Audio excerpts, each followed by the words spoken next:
You're 10 years old, your hands are shaking, heartbeat racing. The screen glows in the darkness of your bedroom because you are staying up late to beat the Elite Four. And that piano, that haunting, relentless piano won't stop ringing in your head. Cynthia's Garchomp just took down your starter. Your last Pokemon is at half health. You can hear your own heartbeat over the music. This isn't just a game anymore. This is survival. All your hard work defeating the Elite Four and will go in vain. And somewhere deep in your mind, a question forms that you're too young to understand. How does a children's game get our hearts racing so fast? The answer lies in something most of us never consciously notice but will never forget. The music. The soundtracks that didn't just traumatize our childhood battles, they invaded our dreams, quickened our pulses, and taught us what genuine fear felt like through a tiny handheld screen. If you've ever felt that same electricity, that same dread, hit that like button. Subscribe because we're about to descend into the soundtracks which gave nightmares to an entire generation. Drop a comment telling me which battle theme still makes your hands sweat. Let me take you back to a moment you've probably tried to forget. You've just walked into a chamber at the peak of Mount Coronet. The air feels different here, heavier. Your rival just warned you about Team Galactic's leader, but nothing could have prepared you for this. Cyrus stands before you, and when that battle theme erupts from your speakers, something inside you recognizes danger in a way you've never experienced before in a Pokemon game. You battle a bunch of Team Galactic's goons with your rival Barry, and you see Cyrus summoning the God of Time and the God of Space right in front of your eyes. Then get a literal jump scare. Giratina. The fucking Satan of the Pokemon world jumps out of the screen. I know every one of you flinched at that, but then you go to the hellhole where Giratina came from. The Distortion World. And my god, the music of the Distortion World is absolutely horrifying. It keeps you at the edge of your seat. An encounter feels like a jump scare. Then we find Cyrus, the man who wanted to make a deal with the devil, and you have to fight him inside of hell. And the battle begins. That opening, those synthetic strings that sound like reality itself, is tearing apart. This isn't the triumphant adventure music you've grown used to. This is wrongness given sound. The melody doesn't follow the patterns your brain expects from Pokemon music. It's dissonant, aggressive, cold. Cyrus wants to destroy the universe and create a new one without emotion, and somehow, impossibly, the composers made you feel that nihilistic void through music alone. You're maybe 11, maybe 12 years old. You don't have the vocabulary yet to explain why this music makes you uncomfortable. You just know that every other Pokemon battle felt like a sport, a competition. This feels like you're fighting for something bigger than gym badges or championship titles. The track layers, synthetic choir sounds that feel emotionless, robotic. There's no humanity in this music because Cyrus has abandoned his humanity, and you're a kid trying to stop a man who's given up on feeling anything at all. His team materialize one by one. Houndoom emerged with that cry that sounds like tortured metal. The music swells. You're frantically checking your Pokemon's health bars, calculating damage, hoping your strategy holds, but that soundtrack never lets you settle. It never gives you a moment of comfort. The percussion pounds like a headache. Those warped electronic sounds feel like they're coming from inside your skull. When his Crobat comes out, you remember the caves you fought through to get here. The endless Zubat encounters that taught you patience. Now their evolved form is being used by a man who wants to end existence itself. There's something deeply unsettling about that. The music understands this. It takes melodies that could almost be heroic and twists them into something threatening, uncertain. Then Gyarados. That roar. The music hits a crescendo and you realize you're barely hanging on. Your starter is gone. Two of your team are fainted. You're using Pokemon you caught as backups, Pokemon you didn't train as carefully. This wasn't supposed to happen. You were supposed to be strong enough. The hero is supposed to win. But Cyrus's theme is telling you a different story. It's telling you that sometimes the darkness is real, that sometimes the villain might actually succeed. His Weavile is faster than anything you have. You watch it strike, watch your Pokemon's health bar plummet, and that panic sets in. Real, genuine panic. Your palms are sweating on the DS. You're no longer thinking strategically. You're just reacting, choosing moves by instinct, by desperation. The music has gotten inside your head. Those repeating electronic pulses feel like a countdown to something terrible. Honchkrow appears and the battle has become chaos in your mind. You can't remember type advantages, you can't remember your Pokemon's movesets, you're just fighting to survive. And through it all, that theme plays without mercy. It doesn't swell hopefully when you land a critical hit. It doesn't fade when you're doing well. It's constant, oppressive, inevitable. And when you finally win, if you win, there's no triumph in your chest, there's just relief. Exhausted, drained, relief. The music fades and you realize you've been holding your breath. But Cyrus's theme did something to you that day. It taught you that games could make you feel genuine dread. That music alone could transform pixels on a screen into something that felt real and dangerous and overwhelming. You saved the universe, but the cost was your innocence. You learned that not every villain is Team Rocket, bumbling and comedic. Some villains want to end everything, and their music reflects that bottomless void. But if you thought Cyrus was the deepest the darkness could go, you weren't ready for what came next. Unova changed everything. Black and White weren't just new games with new Pokemon. They were a tonal shift, a maturation. And at the center of that darkness stood a man who believed he was saving Pokemon by liberating them from trainers like you, Ghetsis. Even his name sounds like a disease. You meet him throughout your journey in Unova. This man with his flowing robes and his eye that's scarred or damaged or wrong somehow. He speaks about Pokemon liberation. He seems noble at first, righteous even. You're older now, maybe 13, maybe 14. You understand nuance, you start to question yourself. Are you the villain for keeping Pokemon in balls? Is he right? The game plants these seeds of doubt deliberately, masterfully, and then the castle rises from the ground. Literal stone and mortar erupting from the earth around the Pokemon League. N stands before you with Reshiram or Zekrom, and you capture your own legendary to match him. You fight N, and his theme is beautiful, tragic, conflicted.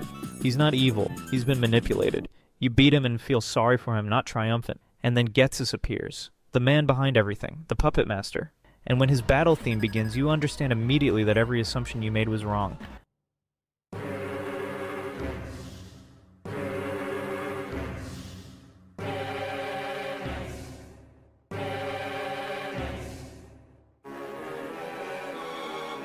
That opening chord progression is pure malice. There's nothing conflicted about this music, nothing sympathetic. It's aggressive, furious, chaotic. The percussion sounds like machinery designed to cause pain. The melody is jagged, unpredictable, violent. This is the theme of a man who used his own son as a pawn, who manipulated an entire region, who never cared about Pokemon liberation. He wanted power, control, domination. And the music is screaming all of this at you. His team isn't just strong, it's cruel. Kofagrigus appears first in some versions. This ghost type that looks like a sarcophagus, and the implications are horrifying. Death, burial, entombment. You're fighting a man whose team reflects darkness and manipulation. Bouffalant with its massive horns representing brute force. Seismitoad, bulky and oppressive. Electros with no weaknesses due to its ability, a Pokemon specifically chosen to be as difficult as possible to counter. This isn't a team built for bonding. This is a team built to destroy you. And that music never stops. It's relentless in a way even Cyrus's theme wasn't. Cyrus's music was cold and empty.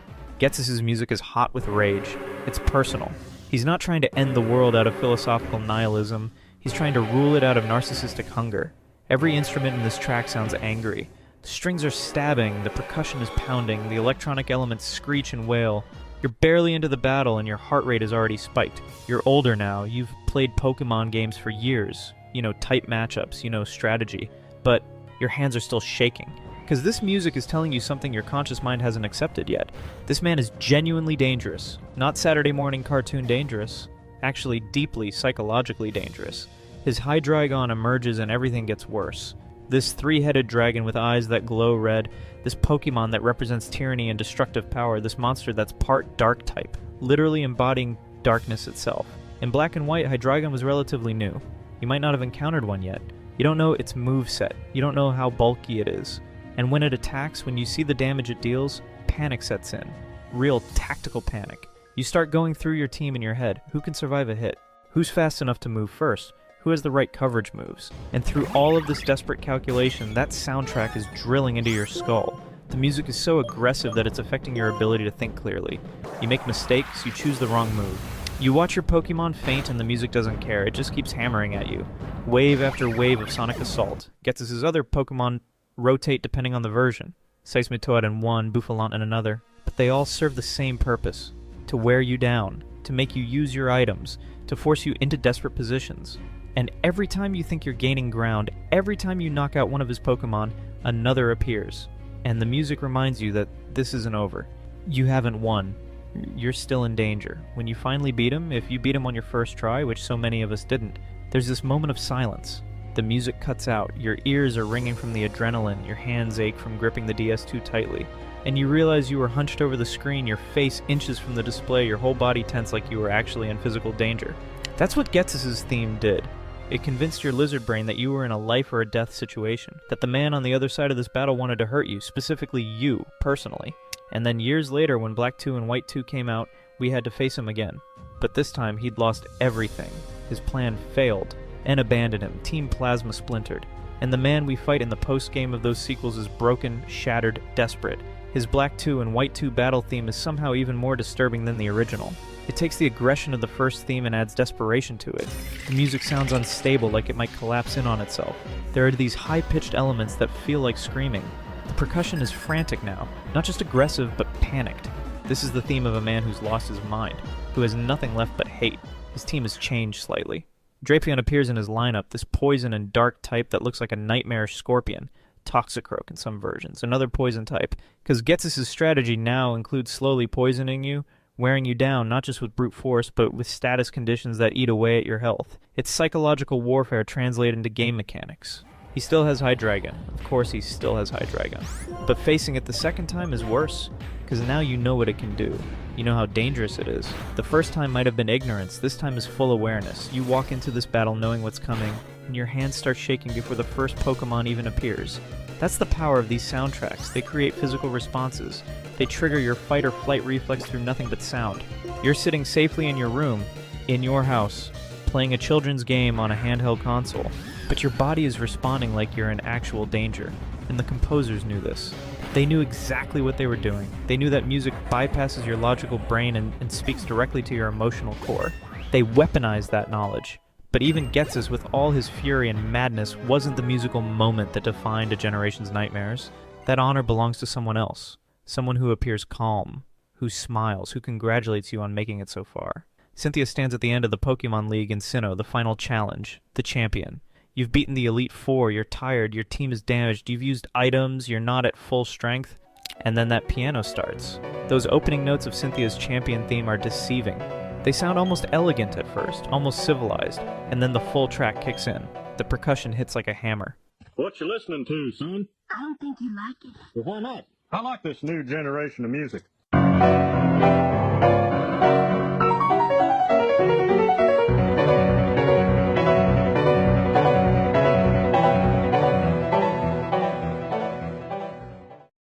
The strings soar with intensity. The piano melody that sounded graceful moments ago is now relentless, pounding, urgent.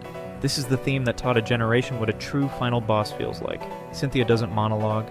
She doesn't explain her evil plan. She just smiles and destroys you. Her Spirit has no weaknesses in Generation 4. Ghost and Dark typing means there's no super effective move to hit it with. You have to brute force your way through it while it sets up or attacks, and the whole time that music is building, escalating, creating the sense that something terrible is about to happen. And then Garchomp appears, that land shark dragon that's become iconic, specifically because of how many childhoods it ended. It's fast, it's powerful, it has perfect coverage. Earthquake for anything that's not flying. Dragon moves for everything else. And when it moves first, which it almost always does because of its speed stat, and when you see your Pokemon's health bar drop by 2/3 from a single earthquake, your stomach drops with it. The music swells. Cynthia's theme has this quality where it feels like it's always building to something bigger. The intensity never plateaus. It just keeps climbing and climbing. Your starter goes down, your legendary goes down. You're cycling through your team, desperately trying to find something that can survive long enough to attack back. Melodic comes out and it's beautiful and bulky and refuses to die. Lucario appears and it's faster than you expect. Roserod sets up toxic spikes or sleeps your Pokemon. Gastrodon walls your water and electric types. Togekiss flinches you with air/over and over while you scream at the screen. Every member of her team is perfectly trained, perfectly structured to counter common player strategies. This isn't just a strong team. This is a masterclass in competitive Pokemon building presented to you when you're 12 years old and you've never heard of EVs or IVs or Team Synergy. You just know that nothing you're doing is working and that piano won't stop. It won't give you a moment to breathe, to think, to plan. It just keeps pushing, keeps escalating, keeps reminding you that you're outmatched. And when you lose, because so many of us lost, the game over screen hits different. The music cuts out, the silence is deafening. You're sitting there staring at the screen and you feel something you've never felt from a Pokemon game before. Genuine defeat, not the temporary setback of losing to a gym leader. Actual crushing defeat.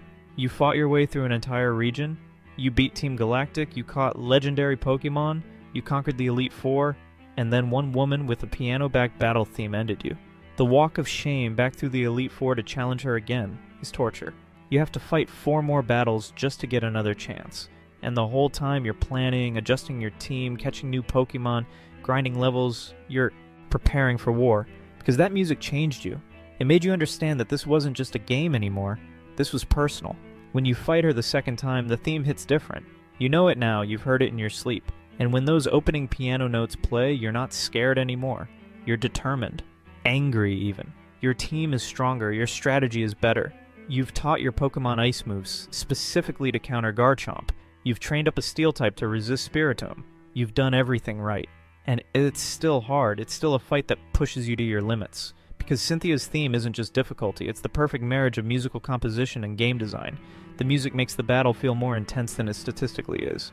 It elevates every moment. Every turn becomes dramatic. Every critical hit feels like a turning point in an epic narrative. And when you finally win, when Garchomp finally falls and the music fades and Cynthia congratulates you with that same calm smile, you feel something profound. You've conquered something that genuinely challenged you. Not artificial challenge. Not cheap difficulty. Pure, well-designed, musically enhanced challenge. The relief is physical. Your shoulders drop. You breathe properly for the first time in 10 minutes. Your hands stop shaking. And somewhere deep in your brain, that piano melody is still echoing. These 3 battles, these 3 soundtracks, they represent something bigger than just difficult Pokemon fights. They represent the moment when the games we love stopped treating us like children. When the composers and designers decided to create experiences that could genuinely unsettle us, challenge us, make us feel real emotions beyond simple joy and satisfaction. Cyrus's theme taught us that villains could be truly dark, that their motivations terrifyingly nihilistic, that music could make us uncomfortable in ways we couldn't articulate. We didn't have the words for existential dread yet, but we felt it through those warped electronic sounds and dissonant melodies. Ghetsis' theme taught us that evil could be personal, that some people hurt others not for grand philosophical reasons but because they're broken inside. That rage and narcissism could be communicated through aggressive percussion and screaming strings.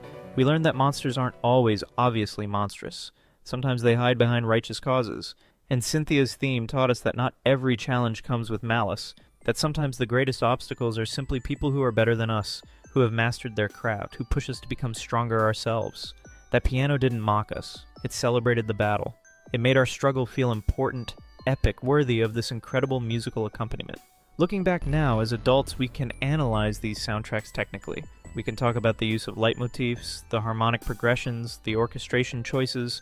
We can recognize how the composers used minor keys and dissonance and unusual time signatures to create unease, how they built tension through repetition and release, how they matched musical intensity to narrative stakes. But when we were kids, we didn't know any of that. We just knew that our hands were shaking, that our hearts were pounding, that we needed to turn the volume down because the music was too intense for bedtime, that we had dreams about these battles, about these themes, about the feeling of barely surviving against impossible odds. These soundtracks traumatized us in the best possible way. They pushed us outside our comfort zones. They made us feel things that children's games supposedly weren't supposed to make us feel. They respected us enough to genuinely challenge us, to genuinely scare us, to genuinely make us work for our victories. And decades later, all any of us has to hear is those opening notes. That synthetic string from Cyrus's theme, that aggressive chord progression from Ghetsis' battle, that elegant, deceptive piano from Cynthia's champion theme. And we're right back there, 10 years old, 12 years old, 14 years old, sitting in the dark with a glowing screen, hands shaking, heart pounding, completely immersed in a world that felt more real than it had any right to feel, because the music made it real. The music invaded our nervous systems and convinced us that these battles mattered. And you know what? They did matter. They still matter. Not because of any objective importance, but because of how they made us feel, because of the memories seared into our brains. Because decades from now, when we're old and gray, someone will play those opening notes and we'll feel that same electric spike of adrenaline, that same mixture of fear and determination and nostalgic longing for a time when a video game soundtrack could make us feel so intensely alive. These weren't just battle themes. They were the soundtracks to our growing up, to the moment we realized that entertainment could be art, that games could tell stories not just through text and graphics but through pure sound, that composers could reach through our speakers and grab our emotions directly. Cyrus, Ghetsis, and Cynthia were more than difficult battles. They were tests, rites of passage, musical gauntlets that we had to pass through to prove we were ready for what came next. And the soundtracks that accompanied those battles were more than just background music. They were active participants in the experience, shaping our emotional responses, heightening every moment, transforming data and code into something that felt urgent and real and deeply, unforgettably meaningful. So yes, these soundtracks traumatized us. They scared us, they made us struggle and sweat and sometimes cry from frustration. But they also made us stronger. They taught us perseverance. They showed us that overcoming genuine challenges feels better than easy victories. They gave us memories so vivid that hearing a few notes can transport us instantly back to childhood. And honestly, we wouldn't trade that to trauma for anything, because it was ours. It was real. and it was accompanied by some of the most incredible music ever composed for a video game. Those piano notes will echo in our minds forever, and we're grateful for every haunting, beautiful, terrifying second of them. What if I told you that the seemingly innocent video game that is Pokémon, the pixelated Gen 1 games that you've played as a kid, held a secret so dark, so terrifying, it drove children to kill themselves? This isn't just some spooky campfire story. This is about something that burrowed its way into the minds of young players, twisting their thoughts and leading to truly horrific outcomes. That's something so pure, so nostalgic, could hide such a sinister story. The very idea of a beloved childhood pastime turning into a source of dread creates a deeply unsettling feeling, hitting you right where your most cherished memories reside. Today we're diving deep into the chilling story behind the title you just saw. Catching this Pokémon lead 5 children to suicide. Could a few notes of music really twist a child's mind so completely, leading them down a path of no return? We all remember Lavender Town, right? For years, whispers have circulated about a specific town, a specific song, that brought a real-world horror into living rooms across Japan. Today, we're peeling back the layers of the Lavender Town syndrome. A legend so disturbing, so persistent, it makes you question everything you thought you knew about childhood games. We'll explore where it came from, why it stuck around, and the truly unsettling twist that makes it even more terrifying. Get ready, because this isn't the Pokémon story you grew up with. Chapter 1. The Problem of the Whispers from Lavender Town. In Japan, 1996. A new game drops, and it's an absolute phenomenon. Pokémon Red and Green. Kids everywhere are glued to their Game Boys, catching adorable pocket monsters, battling their way to the top. It was a cultural explosion, a vibrant, exciting world that captured the imagination of millions. But then, you reach Lavender Town, and everything changes. This isn't your usual happy-go-lucky Pokémon vibe. This place is different. It's where Pokémon go to die. A grim, spooky graveyard filled with mourning trainers and unsettling ghosts. And the music? That's where everything goes to shambles. It's not just creepy, it's unsettling. The background music of Lavender Town is famous for its eerie atmosphere. It's filled with sharp, atonal notes, a high-pitched whine that just gets under your skin. Even as an adult, listening to it on a loop can give you a vague sense of dread. It's the kind of sound that makes the hairs on your arms stand up, giving you goosebumps all throughout your body, and a subtle, creeping unease that you can't quite shake. The deliberate use of these specific auditory details, like sharp, atonal notes and a high-pitched whine, is meant to create an immersive, almost tactile sense of unease for the listener. This isn't just telling you the music is creepy, it's describing it in a way that allows your imagination to conjure the unsettling feeling, making the horror feel more immediate and impactful. It's said that under the music in many of the layers, there's binaural beats. Binaural beats are an auditory phenomenon where your brain perceives a third tone when presented with 2 slightly different frequencies, one in each ear. This phantom tone is actually the brain's interpretation of the difference between the 2 frequencies, and it's thought to potentially influence brainwave activity and lead to various effects like relaxation or increased focus or a way to change the cognitive functions of your brain. Chapter 2. The True Number of Deaths. Soon after the game's release, the rumors began.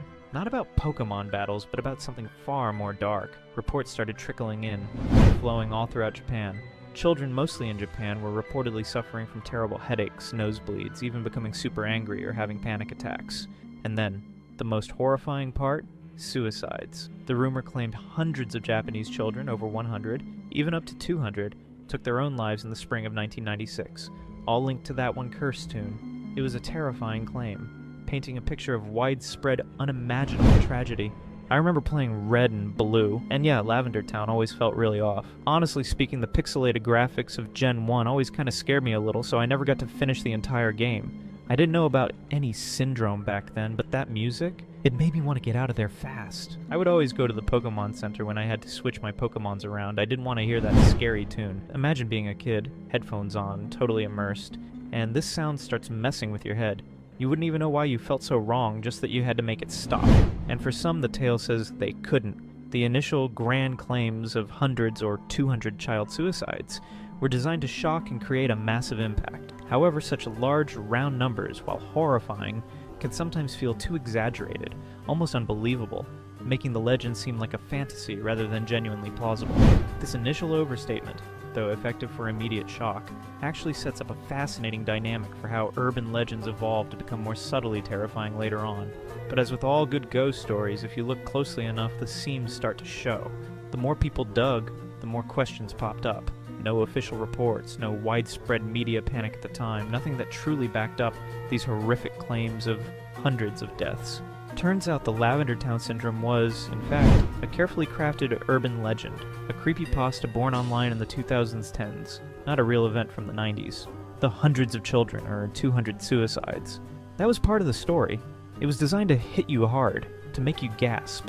It was the ultimate scare tactic, making the tragedy seem massive and undeniable.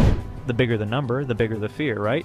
But here's the truly unsettling twist, the one that makes this legend even more sticky, even more believable, even though it's still just a story. An unknown source, buried deep in the internet's dark corners, later confirmed that it wasn't hundreds of kids, it was 5. Take it with a grain of salt, 5 is still a lot. Hundreds is a statistic. It's a number so big, it almost feels fake, like something out of a bad horror movie. 5 children.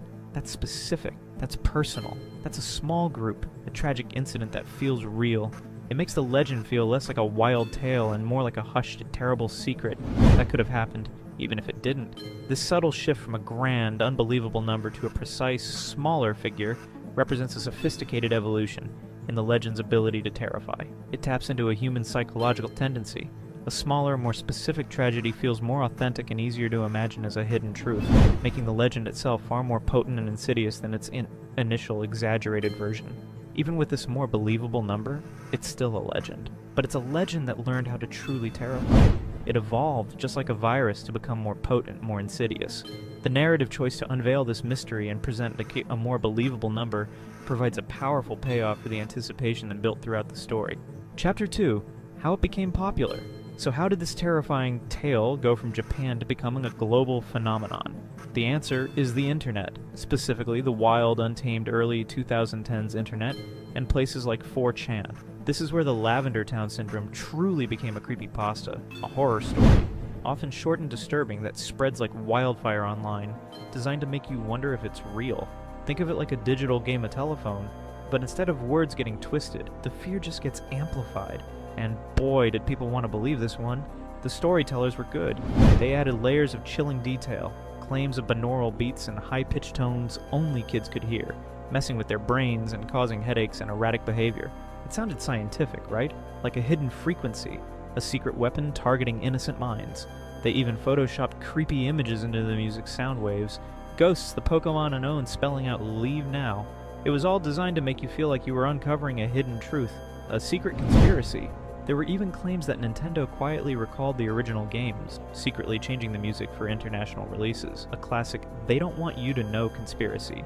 But here's the really wild part, the thing that gave this urban legend its terrifying grounding, the Denosenshi Porygon incident. Back in 1997, a Pokemon anime episode with flashing lights caused hundreds of Japanese children to have seizures. A real event where a kids show actually harmed kids. So when the Lavender Town Syndrome story popped up, talking about kids getting sick from a Pokemon game, well, it just clicked for people. It felt plausible because something similar had actually happened. The strategic blending of clearly fabricated elements with a verifiable, real-world incident created the powerful sense of reality. By linking the fictional illness to a documented event, the story blurred the lines between fantasy and reality, making the unbelievable seem chillingly possible, especially for an audience less able to fact-check events in a foreign country. The internet didn't just host the story, it acted as a massive megaphone, amplifying every terrifying detail. The anonymity of platforms like 4chan allowed countless individuals to add their own gruesome embellishments, creating a constantly evolving narrative that fed on itself. This rapid, unverified sharing thrives on ambiguity and mystery, leaving just enough unsaid for your own imagination to fill in the most horrifying gaps. The story became a living, breathing entity of fear, constantly adapting and growing more potent as it spread from screen to screen. So, the legend of Lavender Town Syndrome, a chilling melody, a fabricated illness, and a terrifying story that evolved to become even more believable by shrinking its horror down to a haunting few. It's a powerful reminder that sometimes the scariest things aren't ghosts or monsters, but the stories we tell ourselves, and how easily they can take root in our minds. Anyways, I hope you enjoyed this video. Be sure to like and subscribe and go watch this video.